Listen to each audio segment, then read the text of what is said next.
할렐루야. 네, 오늘 수요 찬양 기도회에 오신 우리 동산의 모든 성도님들을 예수님의 이름으로 환영합니다. 네, 오늘 시편 말씀을 통해서 혹시 관계에 어려움이 있으신 분들이 계신다면 주님의 말씀 안에서 힘과 은혜를 얻고 주님의 도우심을 구하며 나아가는 귀한 시간이 되기를 예수님의 이름으로 소망합니다. 네, 세상을 살아갈 때 우리가 경험하는 몇 가지 문제가 있습니다. 대부분 돈의 문제나 건강의 문제를 생각하실 겁니다. 그런데 돈이나 건강 외에도 우리를 아프게 하는 문제들이 있습니다. 그건 바로 관계의 문제입니다. 우리 사람은 혼자서만 살아갈 수가 없습니다. 나는 자연인이다 같은 그런 생활을 하지 않는 이상 사람은 반드시 다른 사람들과 어울려 살아갑니다. 그 이유는 태초에 하나님께서 우리를 그렇게 만드셨기 때문입니다. 첫사람인 아담과 하와는 한 가정을 이루었습니다. 그리고 영적으로는 하나님을 섬기는 교회의 역할을 감당했습니다. 한 가정이 곧 교회였던 것이죠. 하나님은 애초에 우리 인간을 함께 살아가도록 공동체로서 만들어 주셨습니다. 그래서 우리는 태생적으로 독립적으로 존재하지 못하고 다른 사람과의 관계 속에서 함께 어울려 살아가게 되어 있습니다. 그렇지만 죄가 관영한 이 땅에서는 너무나 많은 문제가 생깁니다. 아담과 하와가 하나님의 말씀을 어기고 범죄했는데 이 죄의 결과는 모든 관계의 파산이었습니다. 가장 먼저 하나님과의 관계가 망가졌습니다. 그리고 사람 사이의 관계도 망가졌습니다. 서로를 가장 사랑했던 아담과 하와는 이제 서로에게 책임을 전가하는 그런 관계가 되어버린 것이죠. 하나님의 말씀을 어긴 그 죄의 대가는 하나님과의 관계도 깨어지고 또 사람 사이의 관계도 모두 망가뜨렸습니다. 죄로 인해 망가진 이 관계는 오늘도 여전히 이어집니다. 우리가 맺어가는 관계는 절대 완벽하지 않습니다. 우리 사람들은 사랑과 화평을 꿈꾸지만 죄의 본성을 가진 이상 완벽한 관계를 이룰 만한 그런 능력이 없습니다. 인간관계는 이렇게 불완전함과 긴장 속에서 맺어질 수밖에 없습니다. 그래서 우리는 종종 사람을 선별해서 만나려고도 합니다. 좋은 사람, 괜찮은 사람을 만나려고 하지만 또 나쁜 사람, 악한 사람은 걸러내려고 합니다. 그렇지만 사람을 만날 때 우리가 모든 사람을 이렇게 선별해서 만날 수는 없습니다. 그리고 나 자신은 어떠한가요? 우리는 스스로가 100% 좋은 사람이라고 자부할 수 있습니까? 스스로를 바라볼 때 나는 100% 좋은 사람이야 라고 자부한다면 죄송하지만 그건 좀 문제가 있는 겁니다. 성경은 우리가 완벽한 사람이라고 이야기하지 않습니다. 우리가 예수님 안에서 믿음으로 구원받았지만 사실 우리도 죄의 종로를 타던 그런 죄인이었습니다. 원래 우리는 본질상 진노의 자식이었습니다. 믿지 않는 사람들과 우리 사이에 다른 점이 있다면 그것은 하나님께서 나를 불쌍히 여기시고 하나님의 은혜로 나를 구원하셨다는 그 사실 한 가지밖에 없습니다. 하나님의 은혜가 아니라면 사실 우리도 다 죄인입니다. 그런데 예수님을 믿는다는 이 사실 하나가 우리에게 굉장히 큰 도전을 줍니다. 특별히 사람 사이에서의 관계에서 많은 도전을 줄 때도 있습니다. 예수님을 안 믿는다면 나와 상대방 사이의 관계만 생각하면 됩니다. 사회적인 테두리 안에서 좋으면 좋은 대로 행동하고 싫으면 싫은 대로 행동해도 됩니다. 그런데 예수님을 믿기 때문에 우리는 조금 더 신경 써야 하는 부분이 있습니다. 나와 상대방만 신경 쓰는 게 아니라 하나님을 의식해야 합니다. 눈에 보이는 사람만이 아니라 위에 계시는 하나님께서 어떻게 나를 바라보시는지 또한 상대방을 어떻게 바라보시는지를 생각하며 관계를 맺어야 됩니다. 그러면 하나님을 의식할 때 우리는 이 관계를 어떻게 맺으면 될까요? 좋은 관계라면 특별히 더 언급할 것이 없습니다. 그렇지만 우리에겐 분명히 망가진 관계도 존재합니다. 내게 상처와 아픔을 주는 사람이 있습니다. 또 나를 괴롭히는 사람도 있습니다. 반대로 내가 잘못을 범한 경우도 있습니다. 우리는 예수님을 믿지만 이런 관계적인 어려움 속에서 어떻게 할지 몰라서 괴로워할 때가 분명히 있습니다. 이걸 풀어낼 방법도 그럴 힘도 우리에겐 없기 때문입니다. 이 문제는 오늘 시편에서 잘 나타납니다. 오늘 본문에서 다윗은 굉장한 시험과 고난 가운데 있었습니다. 사람의 문제, 관계의 문제가 다윗을 너무나 어렵게 만들었던 것이죠. 이런 어려움 속에서 다윗은 어떤 선택을 했을까요? 그는 하나님 앞에서 어떻게 행동했을까요? 오늘 본문을 살펴보면서 우리가 그것에 대한 답을 얻을 수 있기를 바랍니다. 우리 가장 먼저 1절부터 3절의 말씀을 함께 읽도록 하겠습니다.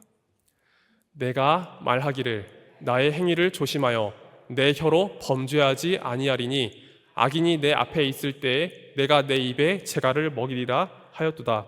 내가 잠잠하여 선한 말도 하지 아니하니 나의 근심이 더 심하도다. 내 마음이 내 속에서 뜨거워서 작은 소리로 읊조릴 때에 불이 붙으니 나의 혀로 말하기를. 아멘. 오늘 본문에서 다윗이 선택한 방법은 침묵이었습니다. 다윗은 굳게 입을 다물고 아무 말도 하지 않았습니다. 사람은 누구나 문제가 찾아올 때 할 말이 많아집니다. 내 상황, 내 생각, 내 기준을 이야기하고 싶습니다. 괴롭힘이나 부당한 대우를 받은 것을 이야기하면서 문제를 해결하고 싶어 합니다. 돌아보면 저도 마찬가지였던 것 같습니다. 억울한 일이 있을 때, 답답한 일이 있을 때 우리는 감정이 북받쳐 오릅니다. 그래서 누구라도 붙잡고 하소연하고 싶은 게 바로 우리의 모습입니다. 이렇게 해서라도 우리는 문제를 해결받고 싶어 합니다. 그렇지만 오늘 말씀에서 다윗은 오히려 말을 하지 않았습니다. 사람 앞에서 자기의 말을 늘어놓는 것을 피하고 침묵을 지키기로 결정합니다. 다윗이 굉장히 어려운 상황에서 침묵했습니다. 그는 악인의 공격을 받고 있었기 때문입니다. 다윗이 이러한 공격 앞에서도 침묵을 지킨 이유는 하나님 앞에서 내가 범죄할까 봐 그것이 신경 쓰였기 때문입니다. 1절 말씀에서 다윗은 나의 행위를 조심하여 내 혀로 범죄하지 않겠다라고 말합니다. 이 구절을 원문을 해석해 보면 죄를 짓는 길에서 나를 스스로를 지키겠다라는 표현입니다. 다윗은 깨달았습니다. 악에 맞서서 대항해도 오히려 그것이 선을 이루기보다는 하나님 앞에 범죄할 수 있다는 것을 깨달았습니다. 악에 맞서더라도 내 안에서 나오는 분노와 그 조절되지 않는 감정들, 그리고 내 입의 말이 선하지 않을 수 있습니다. 저도 돌아볼 때 이런 경우가 꽤 많이 있었던 것 같습니다. 제게 아무리 정당성이 있더라도 그것을 입 밖으로 내뱉는 순간 그 말 자체에서 선한 것이 나오지 않을 때가 있었습니다. 악한 일에 대항하고 내가 올바른 일을 한다고 생각해도 그 과정 속에서 내 모습이 하나님 앞에서 선하지 않을 수가 있는 것입니다. 그래서 우리는 문제가 있을 때 잘 해결하기 위해서 굉장히 신중해야 합니다. 목적도 선하지만 방법도 선하도록 신경 써야 합니다. 어떤 경우에는 분명히 따끔한 방법이 필요할 수도 있지만 적어도 나 스스로가 하나님 앞에서 넘어지지 않도록 자신을 지킬 줄 알아야 합니다. 오늘 본문에서 다윗은 악에게 대항할 때 자기 스스로를 지킬 수 없다고 판단했기 때문에 차라리 입을 철저히 열지 않았습니다. 그렇지만 이 침묵은 너무 고통스럽습니다. 사람은 원래 자신의 생각이나 감정을 표현하는 것이 자연스럽습니다. 좋은 것은 좋다, 싫은 것은 싫다라고 말할 수 있어야죠. 생각과 감정을 반복적으로 거스르다 보면 사람은 점점 자기 감정에 무뎌집니다. 이게 지나치게 되면 우울감에 사로잡힐 수도 있습니다.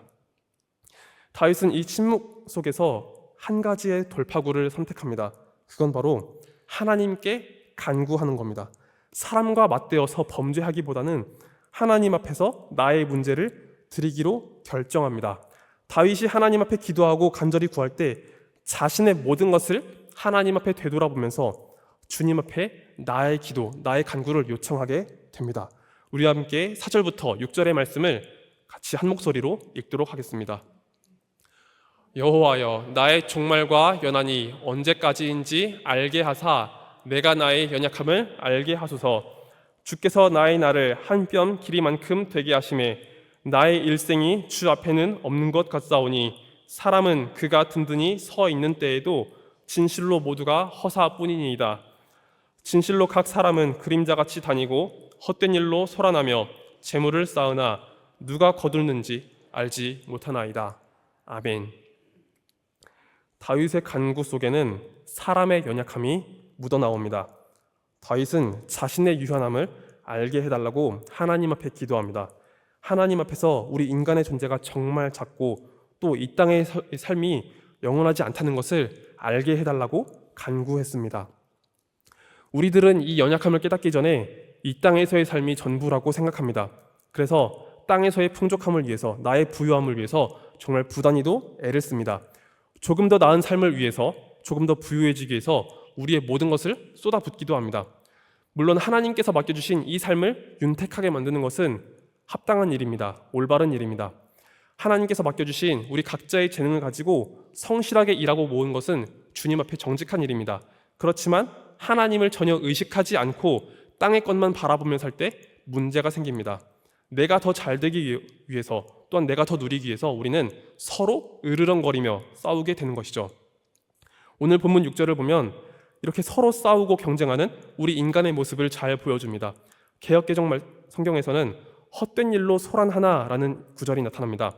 원문에서는 히브리어로 하마라는 동사가 사용됩니다. 이 동사는 서로 으르렁거리고 소리를 높이는 모습을 잘 표현합니다. 여기서 본문은 헛된 일에 대해서 서로 으르렁거린다라고 말합니다. 우리가 세상의 것을 얻기 위해서 그렇게 치열하게 싸우고 다투어도 그것이 내 것이 되지 않을 때가 있습니다. 어부지리라는 사자성어처럼 그 공로나 대가가 다른 사람에게 넘어가고 나는 아무것도 얻지 못할 때가 있습니다. 또 이렇게 열심히 살아도 우리 모두는 대부분 한 세기를 100년을 넘기지 못하고 모두 세상을 떠납니다. 다 주님 앞에 돌아가게 되어 있습니다. 내가 살아있을 때는 살기 위해서 아등바등 애를 쓰고 살아가지만 결국 영원하신 하나님 앞에서 이 땅에 있는 것은 아무것도 아니게 됩니다. 우리는 치열하게 싸우고 다투지만 인생의 마지막을 생각해보면 허망함을 느끼게 됩니다. 우리 인생이 참 보잘것없다는 그런 생각이 들 때가 있죠. 그래서 우리는 세상의 것에 너무 목매이지 말아야 합니다. 주님께서 주신 귀한 삶을 소중하게 가꾸고 일구어야 하지만 땅의 것을 바라보며 땅의 것에 목숨을 걸고 살아가다간 우리가 본질을 놓치고 살아갈 수가 있습니다. 우리는 하나님 앞에서 내가 어떤 존재인지를 알아야 합니다. 땅의 것은 영원하지 않은 것을 알아야 하고 대신 나의 절대적인 기준과 가치를 세상이 아니라 하나님 앞에 둘 수 있어야 합니다.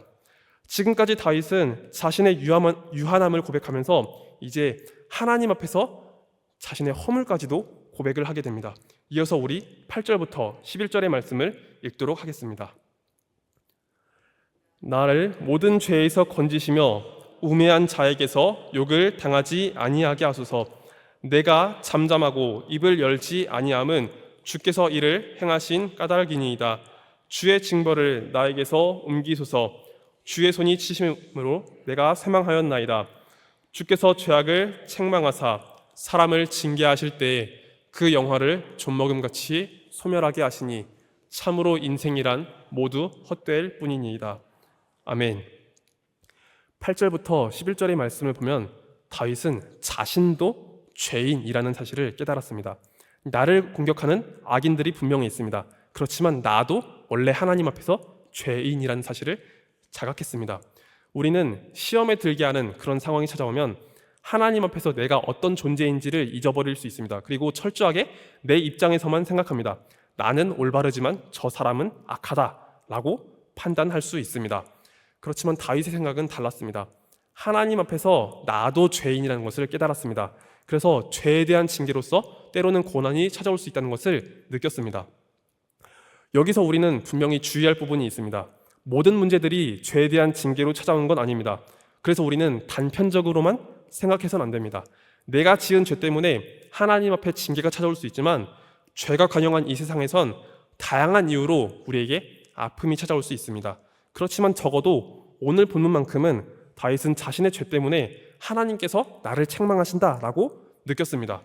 실제로 다윗은 자신의 죄 때문에 전혀 어떠한 대꾸도 하지 못하고 잠잠하게 침묵을 지킨 적이 있었습니다.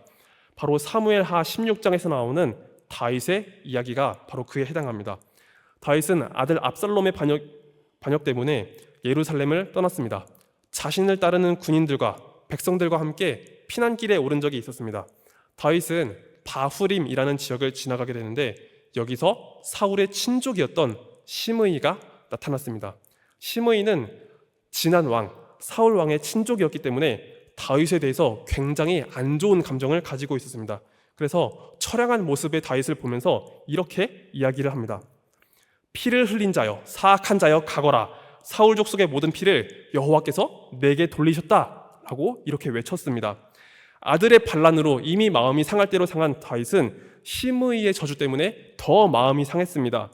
이 말을 듣고 있었던 충성스러운 다윗의 부하들은 다윗을 대신해서 시므이를 죽여버리려고 했습니다. 그러나 다윗은 시므이를 죽이지 않았습니다. 왜냐하면 아들에게 반역을 당하고 피난길에 오른 이유가 바로 자기 죄 때문임을 알았기 때문입니다. 바로 우리아의 아내 바세바를 취하고 우리아를 죽인 일 때문에 자기가 이 고통을 당한 것을 알았습니다. 왕으로서 승승장구하고 있었을 때 다윗은 왕의 권력을 부당하게 이용해서 밧세바와 간음을 저질렀습니다. 그리고 이 사건을 덮기 위해서 충성스러운 부하 우리아를 죽였습니다. 지휘관 요압을 이용해서 우리아를 살인교사시켰던 것이죠. 다윗은 죄를 감추기 위해서 노력했지만 하나님은 그 모든 죄악을 아셨습니다. 그래서 선지자를 통해서 다윗의 죄를 지적하시고 다윗이 죄에 대한 대가를 받게 될 거라고 말씀해 주셨습니다. 다윗은 이 사건을 알았기 때문에 심의의 저주에 대해서 항변할 수가 없었습니다. 다윗의 이야기처럼 하나님 앞에 범죄하게 된다면 하나님은 그 죄에 대한 징계를 우리에게도 허락하실 수 있습니다. 나의 죄악 때문에 이런 아픔을 겪는다면 우리는 그 어떤 변명도 하나님 앞에서 할 수가 없습니다. 그 아픔을 짊어지는 것이 하나님의 공의 앞에 옳다고 느낄 수도 있습니다. 그렇지만 다윗의 간구는 여기서 끝나지 않습니다. 악인들의 핍박과 또 그 죄의 고통 속에서 아픔을 짊어지는 것으로 오늘 말씀이 끝나지 않습니다. 다윗은 마지막으로 하나님 앞에 호소합니다. 우리 함께 다윗의 호소를 알기 위해서 12절과 13절의 말씀을 한 목소리로 같이 읽도록 하겠습니다. 여호와여, 나의 기도를 들으시며 나의 부르짖음에 귀를 기울이소서. 내가 눈물 흘릴 때에 잠잠하지 마옵소서. 나는 주와 함께 있는 나그네이며 나의 모든 조상들처럼 떠도나이다. 주는 나를 용서하사 내가 떠나 없어지기 전에 나의 건강을 회복시키소서. 아멘. 이전까지 다윗은 악인들의 괴롭힘과 죄의 고통 속에서 아무런 대응을 하지 못했습니다. 오히려 하나님 앞에서 그 인생의 허망함과 죄악의 고통을 살펴보았습니다. 그렇지만 오늘 말씀은 고통에 대한 탄식으로 끝나지 않습니다. 다윗은 오직 하나님께 소망을 두고 간구합니다. 사람들에게는 이 고통을 쏟아낼 수 없지만 하나님께서 나를 불쌍히 여기시고 회복시켜 주시기를 간구했습니다. 다윗이 이렇게 하나님 앞에 간구할 수 있었던 이유는 그가 하나님의 백성이었고 자녀였기 때문입니다. 다윗은 12절 말씀에서 자신의 신분에 대해 고백합니다. 나는 주와 함께 있는 나그네입니다. 나는 나의 모든 조상들처럼 떠도는 존재입니다. 라고 하나님 앞에 고백했습니다. 우리가 알고 있는 아브라함과 이삭, 야곱은 모두 다 하나님께서 택하신 믿음의 조상들입니다. 하나님께서 그들을 택하시고 약속을 주셨습니다. 믿음의 조상들은 이 땅에 대한 약속을 받았지만 이들이 받은 진짜 복, 진짜 약속은 바로 하나님 나라에 있었습니다. 믿음의 사람들은 이 땅을 살아가고 있지만 세상 사람들과 다르게 하늘의 소망을 두면서 살아가는 것이죠. 때로는 허물과 아픔 속에서 시련을 경험할 수도 있지만 결국 약속을 주신 하나님과 동행하며 하나님을 붙드는 그 삶을 선택했습니다. 다윗도 믿음의 조상들처럼 하나님께 속한 자라고 고백합니다. 이 땅에서 겪는 모든 아픔과 시련과 고통이 있지만 내가 꿈꾸는 본향, 내가 바라는 것은 오직 하나님의 나라에 있다라고 이야기를 합니다. 나의 주인이 오직 하나님 한 분이시기 때문에 내가 비록 죄악 가운데 고통스럽더라도 주께서 나를 회복시켜 주시고 내 삶에서 웃음과 소망을 주시기를 간구했던 것입니다. 다윗의 이 고백은 오늘날 우리들에게도 꼭 필요한 고백입니다. 예수 그리스도 안에서 우리는 자녀로, 제자로 부르심을 받았습니다. 그렇지만 우리에게도 때로는 고통과 시련이 찾아올 수 있습니다. 반대로 나도 누군가에게 잘못을 범하고 실수할 수 있습니다. 우리는 이 난처한 상황 속에서 그 무엇 하나 하소연하기 어려울 수 있습니다. 사람들 앞에서 꺼내놓는다면 오히려 이것이 비난의 화살이 되어 나에게 찾아올 수 있는 것이죠. 이때 우리가 할 수 있는 것은 무엇입니까? 그건 바로 하나님을 찾는 것입니다. 비록 이 모든 아픔과 어려움이 내게 찾아오더라도 하나님께서 나를 회복시켜 주시기를 간구해야 합니다. 나의 주인 되시는 하나님께서 이 모든 기도를 들으시고 역사하시도록 간구해야 하는 것이죠. 죄가 없으신 우리 구주 예수님께서도 수많은 사람들의 공격 앞에서 오직 하나님만을 붙드셨습니다. 우리는 허물이 있어서 이런 어려움을 경험할 수 있지만 예수님은 죄가 없으심에도 불구하고 많은 사람들의 공격을 받으셨습니다. 이때 예수님은 사람들과 맞대어 싸우지 않으시고 하나님의 뜻대로 모든 것을 이루셨습니다. 십자가에 달리실 때조차도 자신을 비난하는 그 로마 군인들과 사형수의 조롱 앞에서 사람들 앞에 항변하는 것이 아니라 모든 것을 하나님께 맡겨드렸습니다. 그렇다면 우리도 하나님 앞에 기도할 수 있어야 합니다. 혹시 우리 가운데 이런 문제로 아파하시는 분들이 계십니까? 관계의 문제로 혹은 나의 잘못으로 마음속에 아픔과 고통을 갖고 계신 분들이 있으신지요? 우리에게 이런 고통과 어려움이 있더라도 우리는 주님 앞에 간구해야 합니다. 그리고 주님 앞에 간구함으로써 그 회복의 은혜를 누려야 합니다. 주님께서 우리를 불쌍히 여기시고 이 모든 고통과 아픔 속에서 우리를 회복시키도록 함께 하나님 앞에 나아가야 할 줄로 믿습니다. 이제 우리 이 시간 말씀 맺고 함께 기도의 자리로 나아가기를 소망합니다.